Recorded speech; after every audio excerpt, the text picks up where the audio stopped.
On this special Film Rage interview session, we're joined by Pavan Moondi, director of Middle Life, which will be screening at the 2025 Calgary International Film Festival, September 20th at the Globe, and then there's an encore, September 24th at Chinook.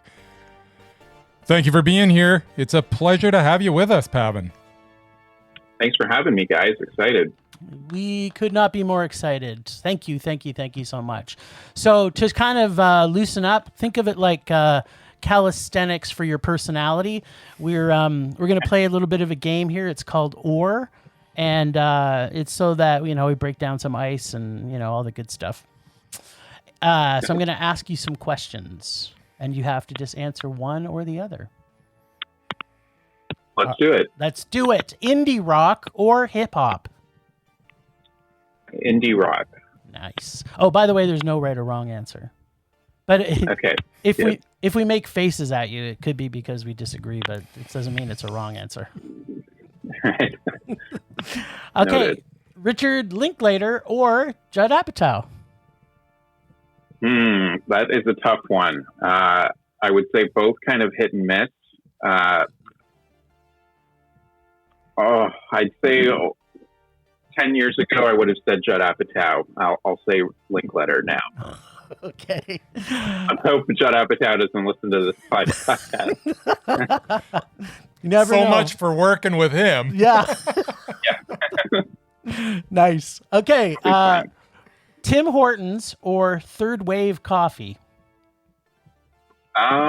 You know what? I would say if I still lived in Canada, I would say Third Wave Coffee, but because I miss Tim Hortons, I'm going to say Tim Hortons. But not for the food, right? Just the coffee. Definitely for the coffee, for like a double, like milky, sugary double. Well, you definitely craving that. You don't order a Mario Lemieux or a Wayne Gretzky? No, I don't know what a Mario Lemieux or a Wayne Gretzky is, but Mario Lemieux was my favorite hockey player. There you go. What was the number? Do you remember what his number was? 66. Oh, it's the 66. Gotcha. And the Wayne Gretzky is the most, I think, that they'll do. They won't do more because I don't think the sugar dissolves in coffee if it gets to 9 scoops of sugar. Okay, The Office UK or The Office US? I'm going to have to go UK. All right. I love the US one, but the UK one is pretty flawless start to finish. Yes, I would agree. The UK one, I think, knew how to shut things down when they needed to. Yeah, definitely. Rom-com or dark comedy? This one's hard because I just made a rom-com. And so my head was in like a rom-com space for the last couple years. But I might say dark comedy. I think that tends to be the perspective I'm usually coming from. Nice. Awesome. Well, you survived and your brain is now fresh and ready to go for the tough stuff. Yeah. Yeah, in theory. Good. Ready to rock. All right. So congrats on getting into the Calgary International Film Festival with your film Middle Life. How did this project first take shape? Well, it took shape pretty recently, actually. So this is the 4th film that I've made, and this is the first one that has come together as quickly as it did. So I'd say I wrote the script about a year ago, which is very fast to go from not having a script to having a film written, shot, finished, and premiering. So it's sort of an insanely fast whirlwind. And that was sort of the intention from the get-go. Like I made 3 films in a relatively short amount of time. And then I had been working on making a bigger budget film. And it just felt like the bigger the film that you're trying to make, the less control you have over it and the more things you need to go right to be able to get it to a green light. And there were just all these things that kept getting in the way that I had no control over. Like COVID had a film that was getting close fall apart. And then there was an actor's strike and a writer's strike. And just all these things kept happening, or you get a film really close with a production company and then the person that you're working with gets laid off and now you don't even know anybody at the company anymore. So it was things like that where I had kind of lost track of time working on all of these projects that kept getting close and then didn't go. And so about a year ago, I sort of realized how much time had passed, because I had totally, when you're in it, you're not thinking about it. And so I was just like, whoa, time is moving really fast. And I don't know if you guys have this experience, but as you get older, it moves really fast. Like, tell me about it. Like that. I'm over half a century, man. So, yeah. So a year is nothing. And so I was like, okay, I need to just make something smaller where I have more control, where I can get it going, where I can work with my friends and I can go back to basics. And when I came up with the idea for the movie, it just had like a 1-sentence idea for what it was. And I took it to my collaborators, Peter and Leia, who are in the band July Talk and who are the actors in the movie. And I pitched them on making another movie together because we had worked together before. And right off the bat, we were like, we should try to shoot this by the end of the year, before we really had much of anything fleshed out. And so that sort of defined the project, was like, we're just going to go, and we're never going to let anything get in our way. We'll figure out a way around everything. And so that was sort of the MO of the whole project. So it's been like a breakneck speed for the last year. And it's been great that Calgary was, the festival was willing to like program the film for us, because sometimes you finish a film and then you're waiting for a year while you're submitting to different festivals and trying to find the right place to premiere it. And this was pretty immediate. Like we screen on Saturday and I finished the film 3 days ago. So it's a pretty crazy turnaround. So this literally is the premiere? This is the first time we'll see it with an audience. Nice. Yeah. Wow. I've only seen it once at home on my laptop, like the finished version. Oh, wow. That's exciting. Yeah, that is exciting. Mm-hmm. Is July Talk going to perform? They're here. I think they're coming too, right? They're gonna be there for the screening. I don't think they're gonna perform. We'll have a big Q&A. A lot of our cast is coming. Our composer's coming. I think we have like 9 or 10 people that are coming who worked on the film. So we'll all be there. We'll do a Q&A. We'll hang out after. I don't think there'll be a musical performance because it was just too tight to figure that out. But I think going forward, as the movie plays other cities in Canada, like we're definitely going to try to line something up like that, because it just makes a lot of sense to combine the two. Oh, yeah. And just so you know, I'm a huge fan of July Talk, by the way. So. Oh, nice. Yeah, they're great. Yeah, I love them. So I literally love the fact that you actually prominently displayed that this takes place in Toronto. Like, you're not hiding it from anything. Like, one of my big pet peeves of Canadian directors is they're trying to pretend that they're in the US. So I want to say kudos to that you did go to two places. So what was like, have you thought about that? Like, does directors that do that, I don't even understand why they do it, but was there intent that you said, no, I'm proud this is a Canadian film? What was your thoughts around it? Yeah, it was kind of complicated, actually, because I've done it before. I made a film with Pete and Leia like 9 or 10 years ago called Diamond Tongues. That was like very much a Toronto movie. The whole thing was shot in Toronto, and we were really wearing it on its sleeve and owning that. And so on this film, it was a little more subtle. I didn't feel like this movie needed to be like a love letter to Toronto, or or had anything to prove. It was just, we're shooting it in Toronto. It makes sense for us to shoot it in Toronto. There's no reason for us to pretend it's not Toronto. And so I don't even think we had a single conversation about it. We just like shot some establishing shots around the city that looked great. One of the shots happens to have the CN Tower in it. And so it's pretty clear where it is.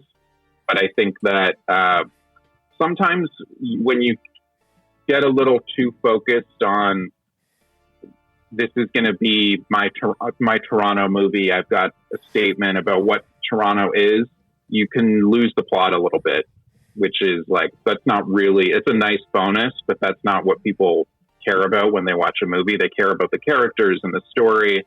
And so I wanted to make sure I didn't do that, because there have definitely been situations where you're too obsessed with like, oh, well, I don't want to cut this scene because it's at this iconic bar that we got to shoot at, and it's like such a classic Toronto bar that you kind of convince yourself to keep the scene, even though it may not be the best thing for the movie overall. And so there was none of that this time.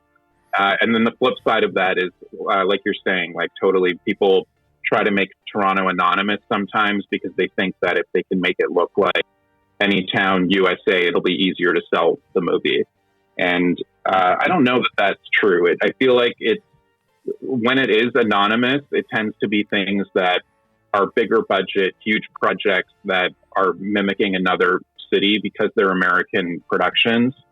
But I think being indie filmmakers, like I think we're overthinking it if we think we're going to pull the wool over anyone's eyes into thinking it's New York or Chicago on such a small budget too. Or when they you're right, they don't have any like backdrop that you're like, okay, I know exactly where that is, but then they're paying with U.S. currency everywhere, and you're kind of like, okay.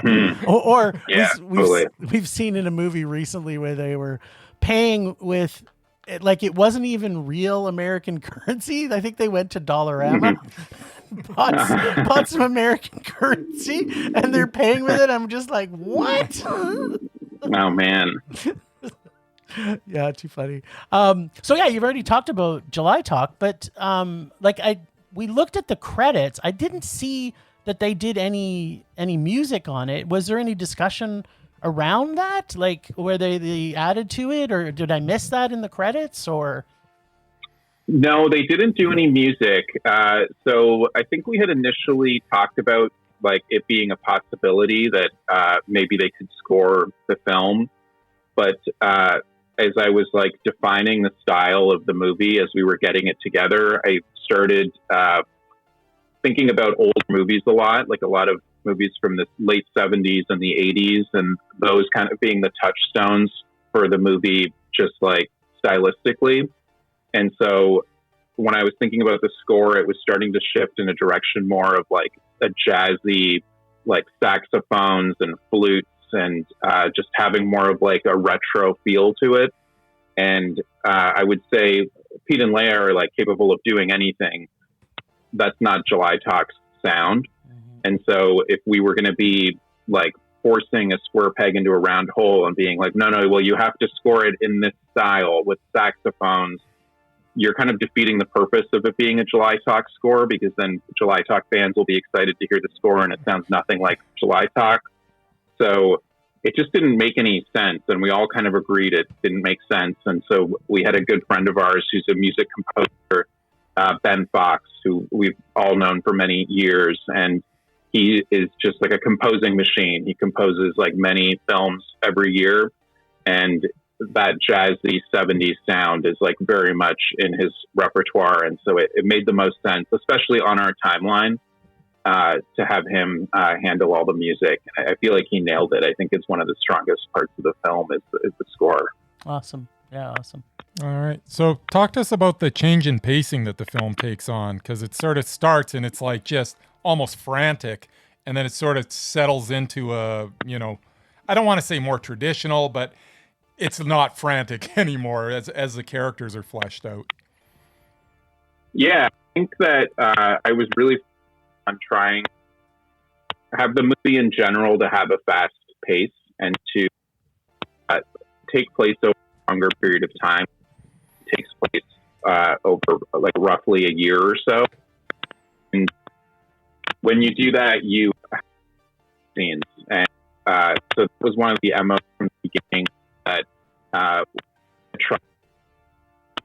too many scenes that over their welcome. And so the movie, when you're like just getting to the character, getting to what their lives are like, I wrote it deliberately in a way where it's like cutting quickly, and a lot of these moments are just like 2 lines, and just trying to get to have an awareness of the point of these characters' lives, like so what Andy's life is like with her baby and her husband and her work, and what Ryan's life is like and his job. And instead of having, like, I think a more conventional beginning to a film might have a 4-minute scene of him on a job, and we have a 30-second scene of him on a job. And so I don't know if it's like, as I'm getting older and more addicted to my phone if I have ADHD, or I just like getting out quick, I feel like that motivated some of the pacing at the beginning. And I also edited the film, so I was trying to be really ruthless, because sometimes when a director edits their own film, they fall too in love with the material and it's harder to cut it down. And I was very conscious of that. And so I was really trying to be ruthless in the edit. But then you want to make a movie, a character-driven movie. You don't want to make a montage. And so you can't maintain that pace the whole movie, or it's just going to leave people cold.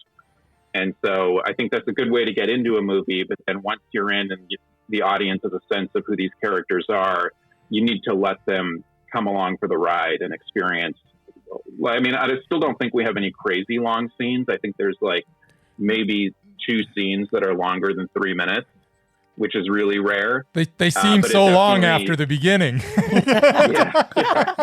Yeah, it's true. It definitely, there's definitely a pace. There's a change in pace as the movie progresses. But I feel like that's the only way to really get people invested in the characters. Mm-hmm. Otherwise, it feels like you're just swiping through like TikTok or something.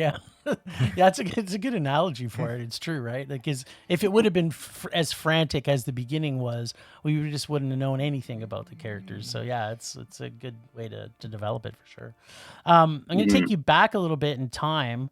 And because you moved to LA from Canada, did your experience with Schitt's Creek help to open some of those doors, or tell us a little bit about your experience on that TV show, which is a Canadian icon, right?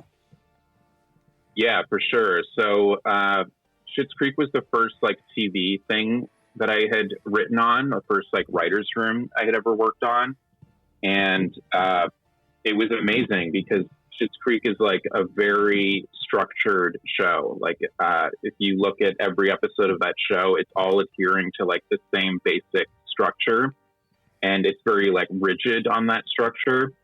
And coming from like an indie film world where I was like self-taught and was just watching movies and learning how to write based on what I was watching, I didn't go to film school or anything, and like sort of it was educational and learning the bones of the structure. And I think that's part of it, changed my writing in a way that I think is probably reflected in this movie in terms of like what we were just talking about with the pacing, and thinking about writing a screenplay in a more structural sense than I probably would have been before working on Schitt's Creek.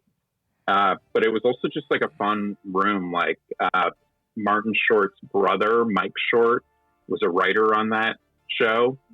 And he like wrote on SCTV and would be telling stories about John Candy and like about the good old days. And I'm like a comedy nerd who grew up on that stuff. So it was like amazing to just be like sitting there and hearing all these amazing stories. So that was great. And then when I moved to LA, Schitt's Creek was like just starting to like really blow up. Like it was a popular show, but I think it was the season where they got like their first big Emmy nominations. And so it definitely helped. Like it for sure played a part in me, like getting a manager in LA and getting meetings and getting projects and pitching projects and getting things moving. Like it definitely played a big role. But I think when I look back on it, like I think the thing I took away most from it was just that understanding of structure that I don't think I really had before. It was like beaten into my head on a daily basis in that room. Whack, whack, whack. I love it. So who would you have said? I mean, if you're a nerd, and like if you want to see nerds, you're looking at two of the biggest film nerds of all times. So who would you say is your biggest influence as a director? Oh man, I mean, I don't know if I have one specific one. There's different parts of my brain. There's like you can have five. You can have five. I mean, that almost makes it harder. Okay, two. I feel you like can have two. Yeah, it's tricky. There's like my filmmaker brain side where I feel like when I shot my first film like 15 years ago, we made it for $15,000 and it was on Netflix Canada for 4 years and it made its money back like tenfold. And Nice. it was just like, and I had no idea what I was doing. It was the first like real thing that I had made. And what inspired me to do that was like watching all of John Cassavetes movies and reading Cassavetes on Cassavetes, and just like trying to adopt this mentality of like, you can just figure it out. You don't need a big crew. You can have 3 people on set and just shoot and figure it out in the edit and improvise and do all of that. So I think that was really big for me starting out, for sure, like embracing that chaos a little bit. And I mean, the movie was very scrappy, and you can see it seems, but most importantly, it got made. Like, it allowed me to make something else after it. And so I feel like Cassavetes was like a one. I mean, I love broadcast news and James L. Brooks. And I think this movie is very much in that same vein of like a character-driven rom-com. That's sort of like a little bit of what we were going for. And I mean, it's not a popular answer these days, but I mean, a lot of Woody Allen films are pretty undeniable. And Hannah and Her Sisters is like definitely a structural influence on this movie. And I mean, Annie Hall is amazing. Purple Rose of Cairo is amazing. Husbands and Wives is amazing. Alice. There's a lot of those movies. And then, yeah, totally. And then a little bit later, there's like that similar zone of filmmaking, like Whit Stillman and Noah Baumbach and that whole world. And there was definitely a period of time where I was really into what Apatow was doing, and that like improvised comedy zone of it. I feel like I did a little bit of that on the previous films, and I've kind of outgrown it a little bit, or it's less interesting to me. And so this film was like a lot tighter.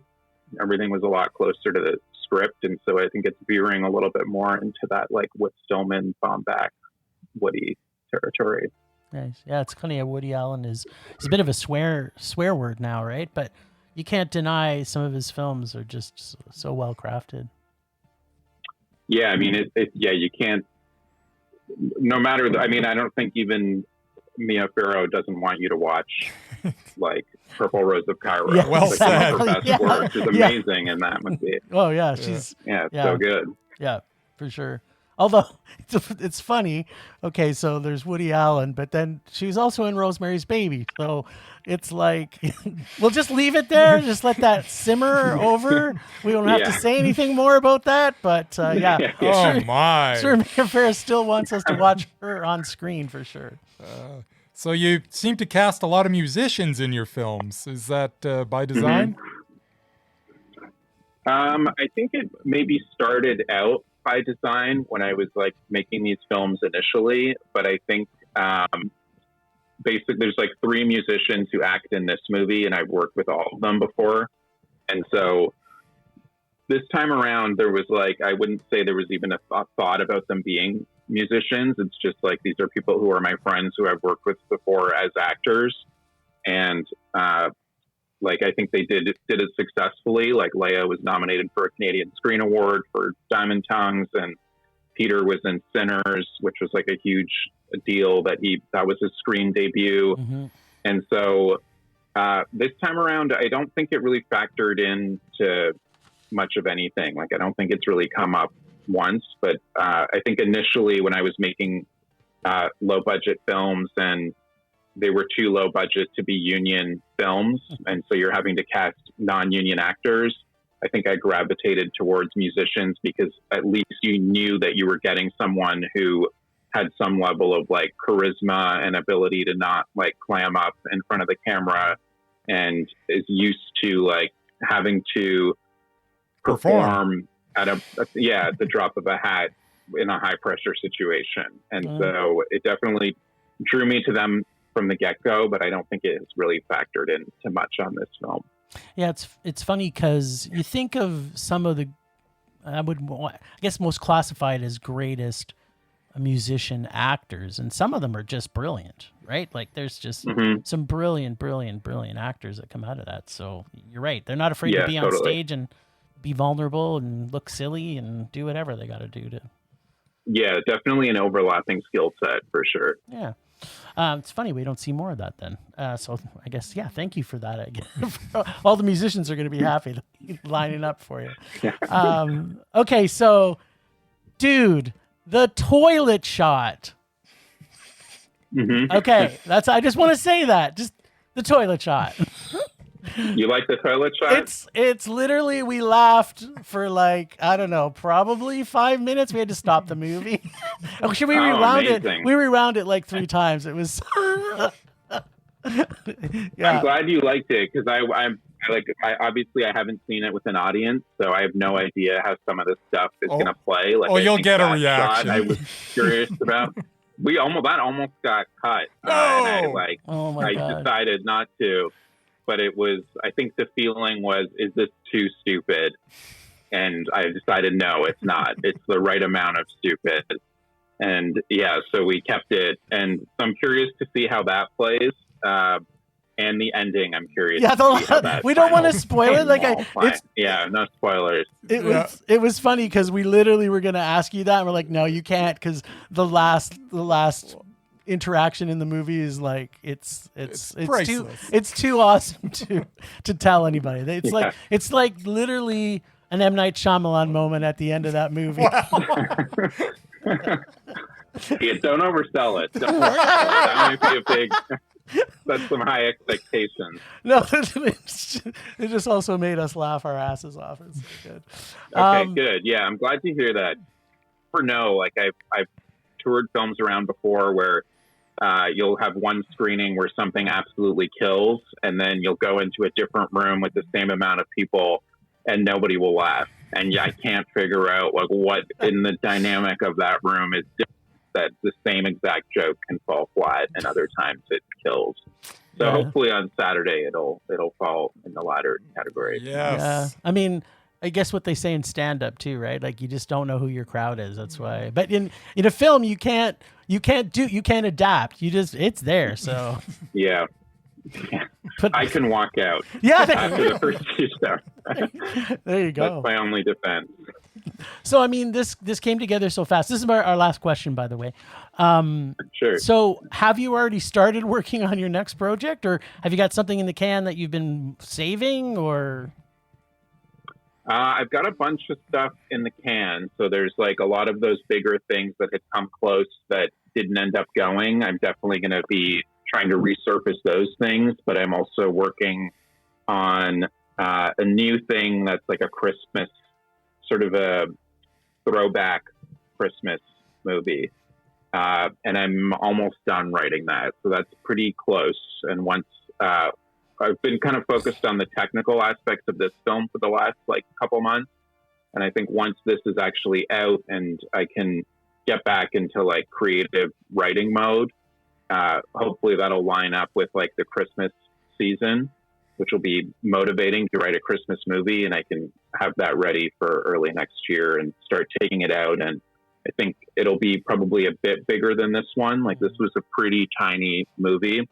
To be able to do it so quickly, that anything bigger will probably take like a bit more time than this one took to get from point A to point B. Yeah, I gotcha, for sure. Well, thank you. Thank you so much for joining us. Please tell our listeners how they can worship you from afar like we do here at Film Rage. Sure. Well, first of all, thanks for having me. Thanks for giving me a chance to talk about the movie. We're a tiny movie, and it's really rare in Canada to make a movie that's entirely funded outside of the system. There's no like government money that went into this. It's just like purely privately funded. And the trade-off of that is like, if people are going to see this movie, it's going to be through like grassroots support and people talking about it and liking it and telling their friends about it. So I appreciate you guys having me on and have a chance to do that. If people want to see it, if they're hearing this in time, it will be playing on Saturday, September 20th at 6:45 at the Globe Cinema, and that's the world premiere. There'll be a bunch of us there. And then there's a second screening on the 24th, and then it probably won't be out for a long while after that. So I think this might be like an opportune time to catch it.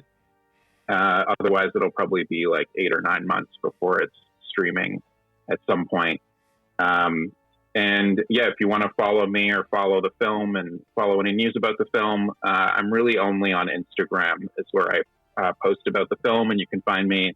My account name is just my name, or we have an account for the movie that's Middle Life Film that will have all the updates there too.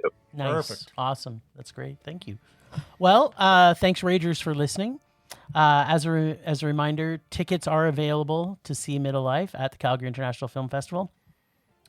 Pavan stole some of my thunder a little bit because I was going to tell you all those details, but I think you still should, Jim. But you know what? I'll just rewind everybody again because there's only 2 showings: September 20th at 6:45 at the Globe Cinema downtown Calgary, and September 24th at 4:30 at Chinook, which is the biggest theater, I guess, in the city.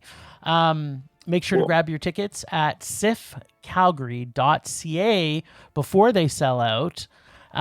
That's it for this special Film Rage interview sesh with CIFF, and where you can find everything you want at ciffcalgary.ca, including a place to buy those tickets. Until next time, Rage on. Rage on. Thanks, guys.